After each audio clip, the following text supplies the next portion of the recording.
irmãos, Evangelho de Jesus segundo escreveu João.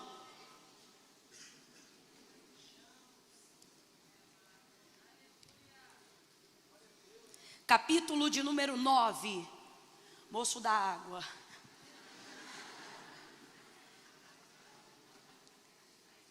Fica aqui que eu vou te devolver o copo.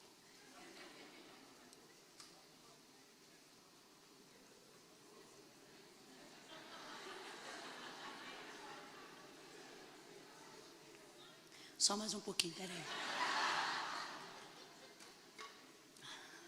Obrigada.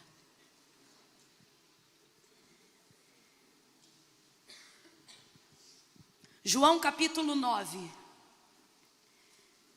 Quem achou, diga amém. Amém. Versos 1 em diante.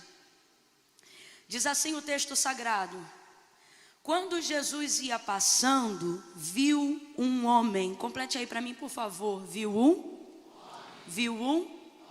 Isso. Quando Jesus ia passando, viu um homem cego de nascença.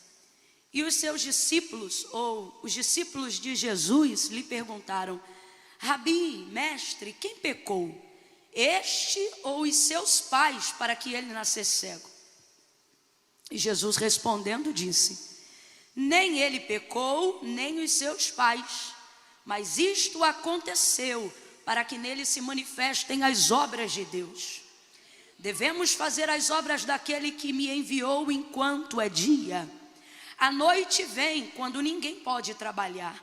Enquanto eu estou no mundo, sou a luz do mundo. E tendo dito isto, ele cuspiu na terra, fez lodo com a saliva e aplicou nos olhos do cego. E disse: vai, lava-te no tanque de Siloé, que significa o enviado. E o cego foi, lavou-se e voltou vendo. Não, você não deve ter ouvido, eu vou ler de novo. E o cego foi, lavou-se e voltou vendo. Isso. Então os seus vizinhos e os que dantes o tinham visto a mendigar, perguntavam dizendo: não é este aquele que ficava assentado pedindo esmolas? E alguns diziam que era ele, outros diziam: parece com ele. Mas ele mesmo, ao ouvir, dizia: sou eu. E perguntaram-lhe então: como foi que abriram os teus olhos? E ele respondeu dizendo: o homem chamado Jesus. Oh, aleluia. O homem chamado Jesus fez lodo, untou-me os olhos e disse: vai ao tanque de Siloé e lava-te. Então eu fui, lavei-me e pude ver. Verso de número 19. Perguntaram aos pais desse moço: este é o vosso filho? É ele o que vocês dizem ter nascido cego? Como é que agora então ele enxerga? E os pais responderam: sabemos que este é nosso filho e que verdadeiramente nasceu cego. Mas que agora como que ele vê, ou quem lhe abriu os olhos, não sabemos. Mas ele tem idade. Pergunte para ele e ele falará por si próprio. Seus pais diziam isso porque temiam os judeus, pois já os judeus haviam resolvido que quem confessasse naqueles dias ser e dizer que Jesus era o Cristo, deveria ser expulso da sinagoga. Foi por isso que eles disseram: tem idade, pergunte para ele.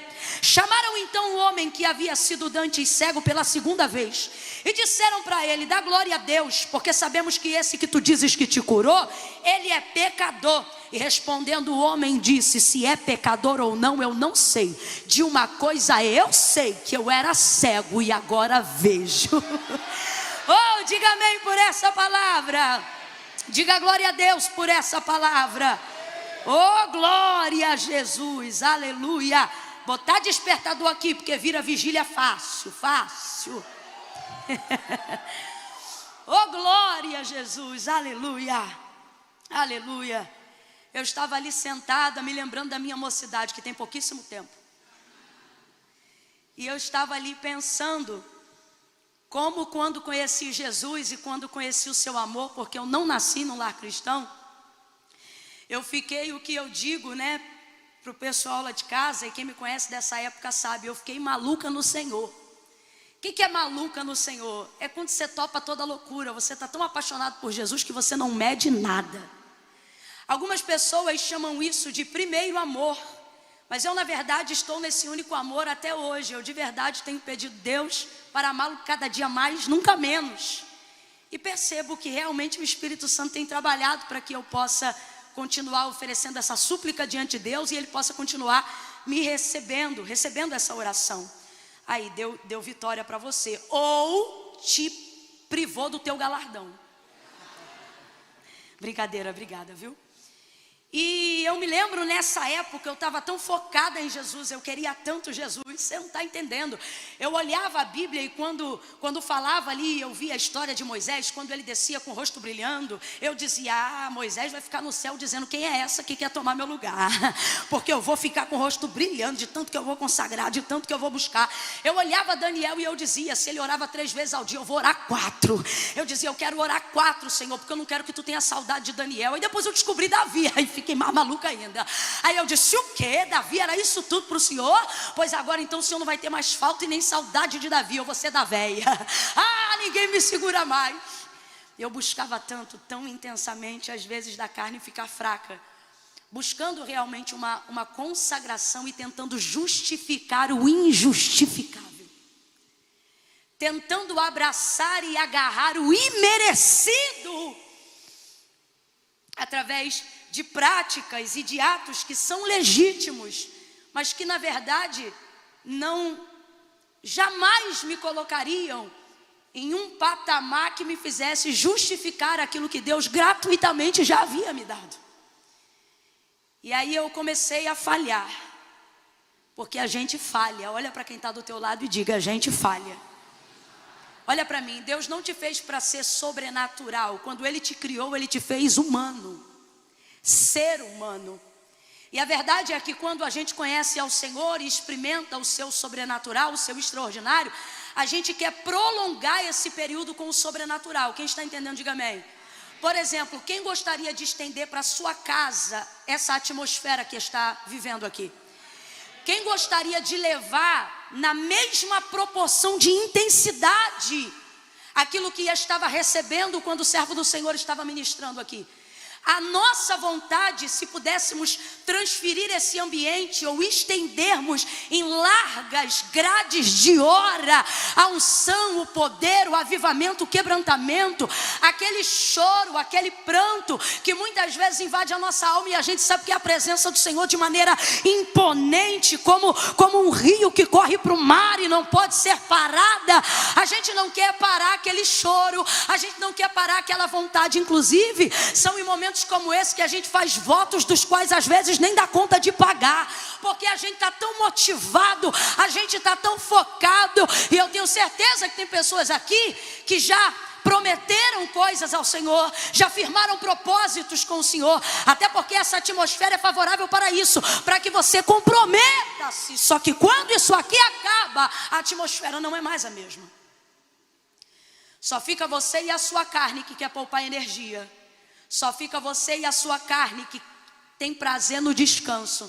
Só fica você e a sua carne dizendo, que lê a Bíblia que nada, vai maratonar aquela série que você não viu ainda. Só fica a sua carne dizendo, ou você acha que na segunda-feira sua carne vai dizer, entra para o quarto, fecha a porta e entrega pelo menos 1 hora de oração para Deus. Não, ela vai dizer, sabe o que? Dorme, você está cansado do retiro, liga a televisão, um balde de pipoca e cai dentro. É isso que a sua carne vai dizer para você, sabe por quê? A carne não opera voluntariamente para Deus bem algum. Tudo que ela faz que se reverte para a glória de Deus e edificação da nossa alma é por imposição ou impelimento do Espírito Santo, que trabalha como cooperador, te convencendo daquilo que faz bem para você. Porque como disse Salomão, o que faz bem para você não é a carne. Olha o que ele disse, se o Espírito estiver de pé, ele animará todo o corpo. Mas olha o que ele diz, porém, se o Espírito estiver abatido, quem pois o animará? E eu me lembro que fortalecia então nessa busca incessante muito o Espírito, mas a gente não foi chamado para ser sobrenatural. Por isso que até Jesus, depois de 40 dias, comeu. Por isso que qualquer pessoa que entra num método de consagração, de profundidade, de imersão, como aquilo que nós estamos fazendo aqui hoje, tem um tempo para iniciar e um tempo para se retirar. Porque quando o Senhor nos criou, Ele não nos fez sobrenaturais, Ele nos fez humanos. Quando Paulo pediu ao Senhor e ele dizia insistentemente, ele dizia: tira de mim, por 3 vezes ele anuncia, eu orei, eu clamei ao Senhor e eu disse: arranca de mim esse espinho na minha carne, esse mensageiro de Satanás, que de tempo em tempo vem me esbofetear. E quando o Senhor se destinou a respondê-lo, depois de um clamor repetitivo por 3 dias, o Senhor disse para ele: a minha graça te basta, e o meu poder se aperfeiçoa na sua força. Quem lembra, gente? O meu poder se aperfeiçoa na sua fraqueza. Vá compreendendo isso aí. Nossas dependências, debilidades e fragilidades afrontam a nossa humanidade, afrontam a nossa carnalidade, muitas vezes esmagam o orgulho e a vaidade da nossa santidade, mas são elas que nos movem para o lugar de uma adoração sincera, de um coração quebrantado, de um coração contrito. Eu quero que você compreenda que Deus não está interessado em substituir na sua vida coisas que só a sua humanidade deve e pode fazer. Camila, eu não estou entendendo. Tem pessoas aqui que ainda não conseguiram entrar num caminho de constância, ainda não conseguiram esbofetear a procrastinação que afronta o seu espírito. E não é porque elas não querem, não é porque elas não amam. E eu estou falando com vocês, não é porque vocês não querem, não é porque vocês não amam, é porque de verdade, ou a gente fica na carne, ou a gente fica no espírito. Na nossa cabeça a gente pensa que é isso. Ou você consagra muito e não peca, fica santarrão, fica crente pra chuchu, julga o pecado de todo mundo. Ou então você fica carnudão e tudo respalda pela graça e nada tem nada a ver e é oba-oba. E aí você fica lá e cá, lá e cá e lá e cá. Tua vida parece um eletrocardiograma, hora em cima, hora embaixo. E não foi assim que Deus nos criou. Por isso que não dá certo quando a gente fica só no sobrenatural. E por isso que também não dá certo quando a gente vem só pro natural. Porque quando o Senhor nos fez dotado de tricotomia, espírito, alma e corpo. E todos eles para andarem em harmonia. Por exemplo, quando o Senhor criou o homem e o plantou no jardim do Éden, preste muita atenção, não há pecado no mundo. Eu quero que você imagine agora a cena do jardim. Imagina a cena do jardim, gente. O cenário perfeito que só será retratado novamente na eternidade. Um lugar sem pecado, sem erro, sem maldade, sem mentira, sem engano.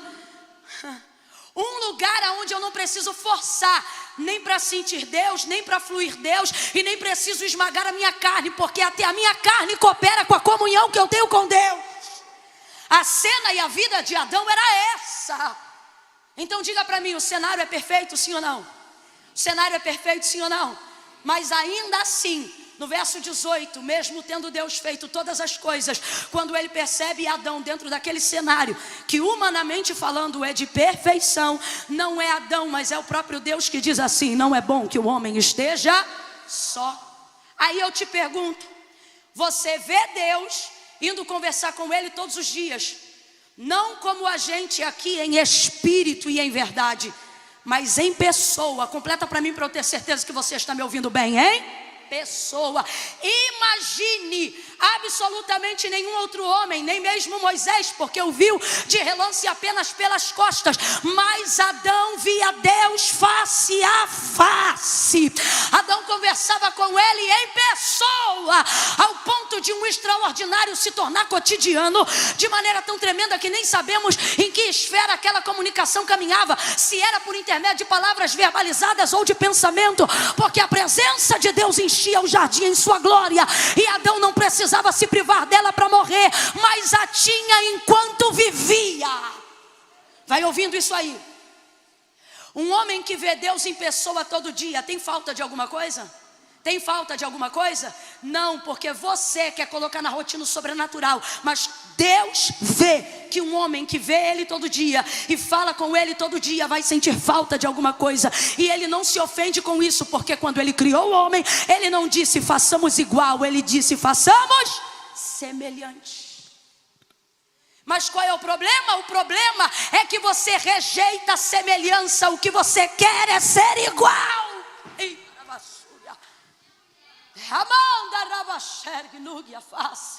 A gente quer ser igual. A gente não percebe que quer ser igual, porque ninguém aqui em sã consciência quer tocar na glória de Deus. Mas por que eu estou dizendo que ainda assim a gente quer ser igual? Não admitimos nossas fraquezas, não perdoamos os nossos fracassos, colocamos a nossa consciência com uma culpa tão grande grande que não falamos com Deus depois de um tempo sem falarmos com Ele, porque sentimos vergonha dizendo: eu deveria buscar mais a Deus, eu deveria estar mais na presença de Deus, mas como eu já estou tanto tempo sem falar com Deus, eu tenho vergonha de falar com Ele, e pensa que isso é consciência, quando na verdade é a sua consciência de culpa, te culpando e te punindo. Por quê? Deus perdoa, Deus te quer de volta, Deus te chama pelo nome, porém você não admite ser tão falho, porque Deus é tão perfeito que Ele merece o teu melhor. E aí, por você não me conseguir entregar a régua do teu melhor, você tem se distanciado cada dia mais, porque você pensa que essa culpa é o suficiente para estabelecer uma sentença de afastamento de Deus. Aí você pensa que quem se aproxima mesmo culpado é sem vergonha. Não é sem vergonha, é alguém que está entendendo que a culpa não muda nada, mas o arrependimento e a confissão muda tudo. É alguém que se aceita, é alguém que compreende que realmente é falho. E a palavra de Deus é muito clara: um coração contrito e quebrantado não desprezará o Senhor. E por que eu estou falando isso ainda antes de entrar no texto sagrado? E tem tudo a ver, porque quantos de nós estamos deixando de viver em intensidade, em profundidade com Deus, porque achamos que a nossa humanidade e a nossa natureza criada por Deus nos afasta dele, quando na verdade era isso que Deus ia encontrar-se com Adão todos os dias. Ele vê Deus, Deus o vê, e ainda assim ele diz: não é bom que o homem esteja só. E por que então o Senhor entrega uma esposa para ele, uma mulher para ele? Porque o Senhor sabe que existem áreas da vida de Adão que, nem sendo ele Deus, ele preencherá. E por que não preencherá? Porque não o cabe, porque Deus não o fez igual, Deus o fez semelhante. Então quem está criando problema com isso é você. E por que eu estou dizendo isso? Porque Deus conhece a nossa humanidade, e através da nossa humanidade usará caminhos para melhorar e estreitar o relacionamento conosco. Suas fraquezas não determinam o seu fim, elas determinam apenas o ponto de partida de por onde Deus começa a agir. A Bíblia é clara, o texto diz que Jesus ia passando, e passando viu um homem. Complete aí para mim, por favor. Passando ele viu um?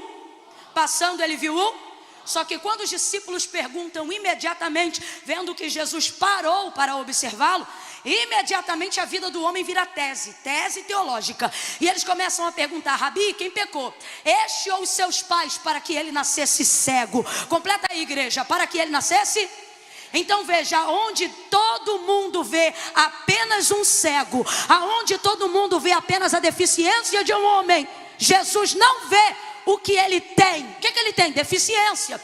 E qual é a deficiência? Cegueira. Os discípulos prontamente perguntam: quem pecou, ele ou seus pais, para que nascesse cego? Porque os discípulos estão observando o que ele tem, e para os discípulos o que ele tem determina quem ele é. Ele é esmoleiro porque tem cegueira. Tem cegueira? É esmoleiro, deve ter pecado. Rabi, quem pecou? Este ou seus pais, para que nascesse cego? Veja, eles só observam o que ele tem, e só observam o que ele faz em razão do que ele tem. Se fosse o texto dizendo que eram os discípulos que estavam passando, ao invés de ser Jesus, certamente estaria escrito assim: quando os discípulos estavam passando, viram um cego. Porque eles só conseguiam visualizar a deficiência do homem. Tanto que eles perguntam sobre o homem, mas não chamam ele de homem, chamam ele de cego. Rabi, quem pecou? Seus pais ou ele, para que ele nascesse cego? Eles olham e só veem um cego. Jesus olha para o cego e vê um. As deficiências daquele homem, ou a deficiência daquele homem, não impediram Jesus de ver a identidade daquele homem. Abra a tua boca comigo agora e libere uma palavra de ordem dizendo: identidade. Está fraco? Diga identidade. Exatamente, identidade. Jesus reconhece a sua identidade. Ele sabe quem você é. Por isso ele diz: eu sei que pensamentos tenho de vós, diz o Senhor, pensamentos de paz e não de mal, para vos dar o fim que desejais. Eu já falei isso 1000 vezes e vou falar quantas 1000 vezes o Senhor mandar. Baseado nessa palavra, Deus está dizendo categoricamente a esta Israel, que vive se sentindo rejeitada, que vive sentindo que precisa de outros deuses, que vive sentindo que precisa se assemelhar a outras nações para ser igual a elas, porque não aceita a sua identidade definida. E qual é a identidade de Israel? Você não é o que dizem que você é. Você também não é o que a sua mente diz que você é. Você é quem eu estou dizendo que você é. Você nasceu no meu pensamento antes de nascer no ventre da sua mãe, antes de nascer na casa que te abrigou.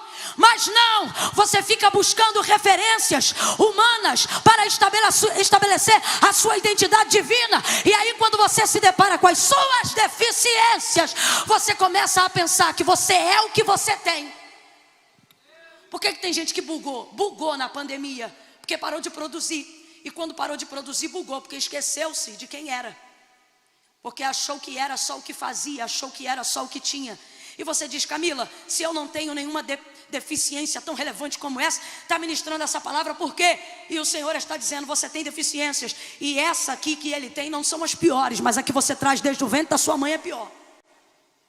E não sou eu que estou dizendo, foi Davi que disse, Jeremias que falou. Eles disseram: em pecado fui gerado, e em pecado me concebeu a minha mãe. O Senhor é claro e ele diz: todos pecaram e destituídos foram da glória de Deus. O homem que diz que não peca já pecou mentindo, porque mentiroso é todo aquele que diz que não peca ou que não é pecador. São deficiências que a gente quer largar. Todo mundo aqui quer ser melhor para o Senhor. O problema é que em algum momento da nossa vida elas gritam tão alto que a gente pensa que a obra que Deus gostaria de começar na nossa vida, no ministério que Ele nos confiou, Ele não será capaz de concluir. Por quê? Porque essas deficiências são tão grandes que eu acho que Deus vai ter que acabar antes mesmo de começar. Porque você pensa que o que você fez é tão feio e a sua inconstância é tão desagradável e você anda tão aborrecido consigo mesmo, consigo mesma, que você pensa que isso reflete a mesma coisa que Deus pensa a seu respeito. O que é isso? De um tempo para cá, por causa dessas deficiências, você está começando a pensar que Deus pensa de você o que você pensa de si mesmo. Só que Ele está dizendo: eu não penso de você o que você pensa de si mesmo. Olha que coisa interessante. Aonde todos só veem um cego, Jesus consegue ver o homem. Jesus tem essa capacidade de olhar para o mesmo lugar que outras pessoas estão olhando e ver o que absolutamente ninguém está vendo. Jesus olha para um lugar que todas as pessoas estão olhando e as pessoas só veem o que está diante dos seus olhos e Ele vê o que está por trás dos olhos que sofrem. Jesus, por exemplo, se passasse na Cracolândia, quando a gente passa lá, alguém olha e aponta e diz: olha, ali vai um cracudo. Jesus olha para o mesmo cracudo e diz: olha, ali tem um menino. Num prostíbulo ou num ponto de prostituição, humanamente falando, por causa daquilo que alguém faz, a gente define a identidade daquela pessoa por aquilo que ela está fazendo. Então a gente passa e diz: olha, é uma prostituta. Jesus passa olhando para a mesma prostituta e antes de ver o que ela faz, ele consegue enxergar quem ela é. Ele olha e ele diz: olha, uma mulher. Ele tem essa capacidade. E Jesus está dizendo aqui: ei, antes de tudo que te afronta, que te humilha, que te diminui, eu estou contemplando a sua humanidade. E eu não quero que você se afaste dela para me alcançar, porque é confessando suas fraquezas que você se aproxima de mim. Quantos preferem manter distância? Eu vou dizer por quê. Porque a distância preserva a imagem que eu quero que você tenha de mim. Por que tem gente que na rede social é tão legal, mas pessoalmente não consegue estabelecer contato? Porque na rede eu consigo passar para você a imagem que eu quero que você tenha de mim. Mas intimidade e proximidade revela defeito. Então existem pessoas e momentos da nossa vida onde a gente quer se distanciar das coisas de Deus, porque os nossos defeitos se agigantam quando nos aproximamos do Senhor. Quanto mais próximo de Deus você está, mais evidente fica o seu pecado. Sim ou não? Sim ou não? É por isso que arrogantes caminham longe de Deus. Pode ver. A maioria das pessoas que se acham muito estão distantes, porque quem está perto não consegue se achar. Não consegue. Só vê ele, só consegue reconhecer o quanto precisa descer.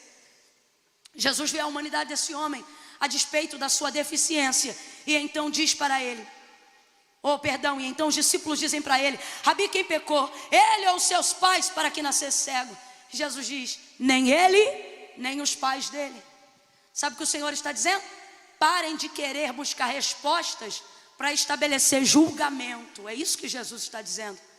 Ele diz: nem ele, nem os pais dele. Jesus emitiu aqui uma alternativa que não havia sido pensada por nenhum dos discípulos, porque na mentalidade deles, o que ele está vivendo é colheita de pecado dos pais ou dele. E por que eles fazem essa colocação? Vou lhe dizer. Eles nunca perguntaram isso acerca do leproso, nunca perguntaram isso acerca do paralítico, nunca perguntaram isso acerca de nenhuma outra pessoa que tinha alguma deficiência e ao longo do caminho Jesus havia curado, mas perguntaram acerca deste cego. E por que fizeram isso? Porque na verdade eles estão intrigados de Jesus parar para dar atenção a um homem que tem uma deficiência de nascença. Camila, eu não entendi, vai entender agora. Existem alguns julgamentos precipitados ao nosso respeito, que eles na verdade não estão baseados no interesse que as pessoas têm, verdadeiro em quererem saber da gente. O que elas querem saber é o que Jesus viu na gente, o que Jesus está fazendo aqui. Quando para e olha para este homem, intriga os discípulos. Como é que um homem nesse estado teve atenção? Como é que um homem nesse estado está tomando o tempo de Jesus sem que sua boca nem mesmo seja aberta? Existem palavras que as pessoas querem determinar sobre a nossa vida, mas não porque tem nenhum interesse nelas, é porque querem saber o porquê Jesus me escolheu. Por que Jesus escolheu? Grita tanto. Por que Jesus escolheu? Fala tão baixo. Por que Jesus escolheu? Dá glória alto. Por que Jesus escolheu não dar glória? As pessoas especulam, porque elas querem ter uma razão pela qual o tempo de Deus é usufruído por você. Elas querem ter uma razão de por que Deus se propôs a estabelecer um plano novo na sua vida. Elas querem entender o que havia em você para que Ele parasse um andamento de um caminho e de uma jornada e desse atenção para você. É isso que está intrigando os discípulos. Não é por causa do cego, é por causa de Jesus. E aí tem gente aqui nessa noite que está perturbado dizendo: Camila, quando eu estava no mundo virado na lama da idolatria, envolvido com droga, sexo, pecado, tudo que não presta, envolvido em uma cambada de festa, metendo êxtase para tudo que é lado, ninguém queria saber o dinheiro que eu pagava a minha cerveja, ninguém queria saber que horas eu saía de casa, que horas eu voltava. Mas é eu botar uma Bíblia debaixo do braço e entregar minha vida para Jesus que eles começam a querer saber aonde está andando, com quem está andando, que horas chega, que horas volta para casa. E aí você fica perturbado dizendo: é muito difícil ser crente. E o Senhor está dizendo: não, é tão bom que tua vida passou a ser interessante só depois que tu me conheceu. Ninguém queria saber de você até então.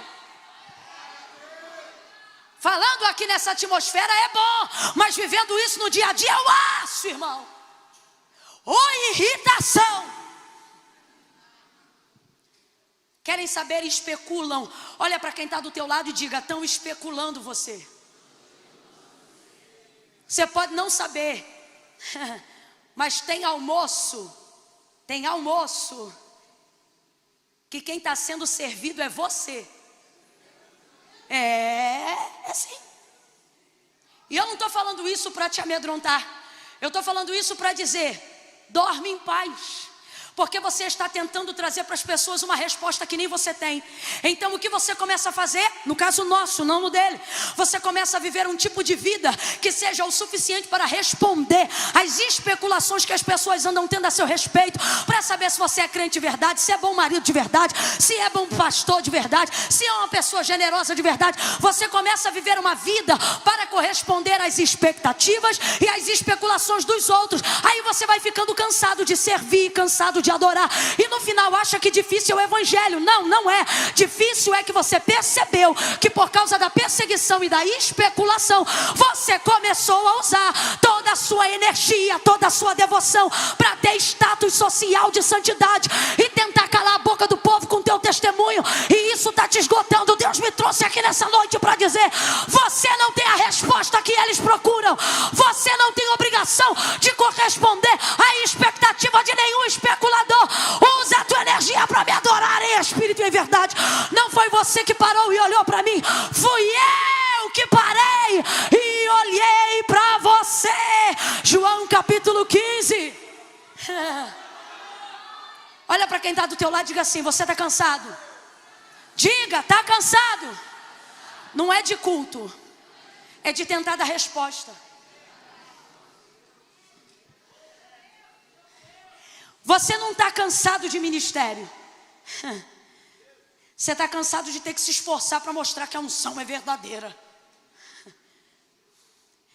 Você não está cansado da palavra. Não. Você está cansado porque está usando tudo que Deus te deu para servir a Ele, servindo às expectativas que estão sendo debruçadas sobre você, de gente que emoldura você dentro de um lugar onde nem eles se colocam.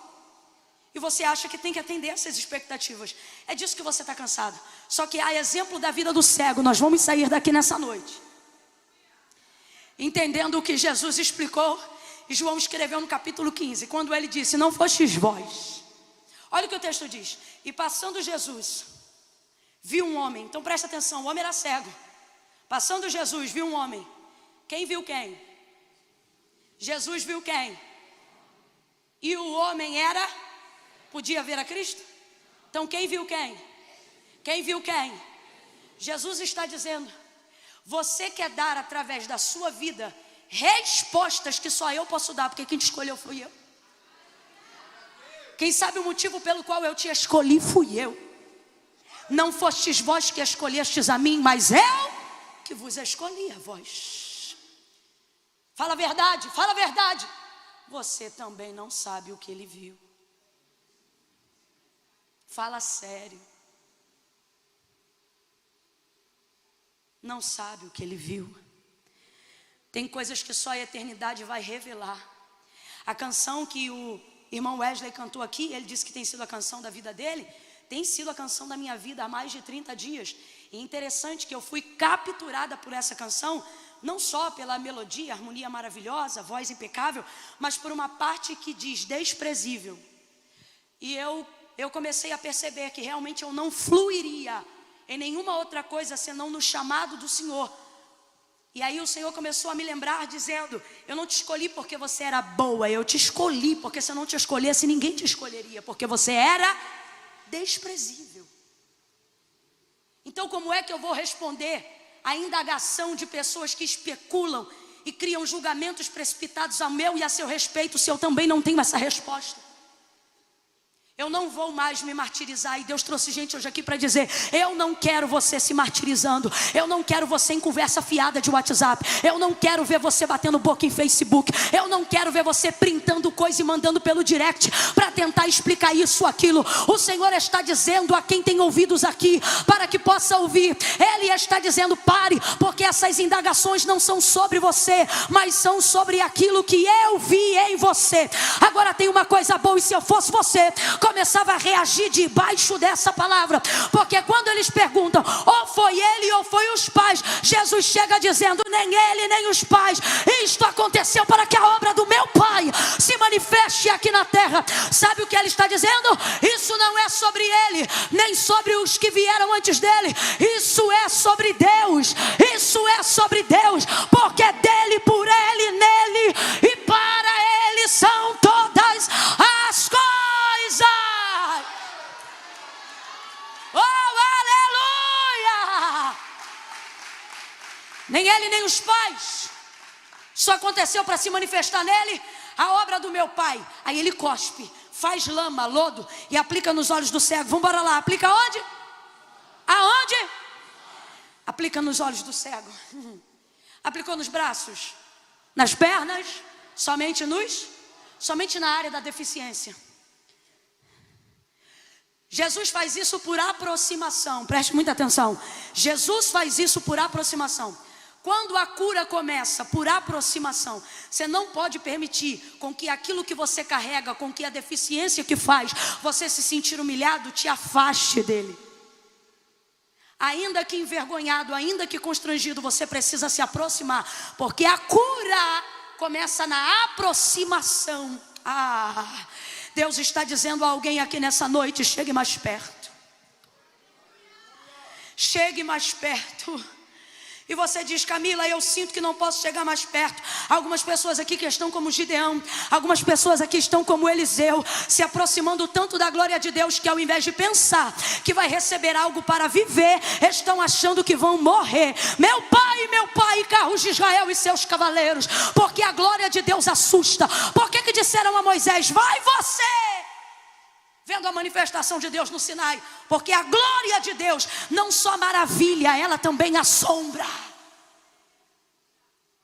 E tem gente que está vivendo só o período do assombramento, do quão terrível é este lugar. E o Senhor está dizendo: esse lugar é terrível, mas é também maravilhoso. Esse lugar é terrível, mas é também curador.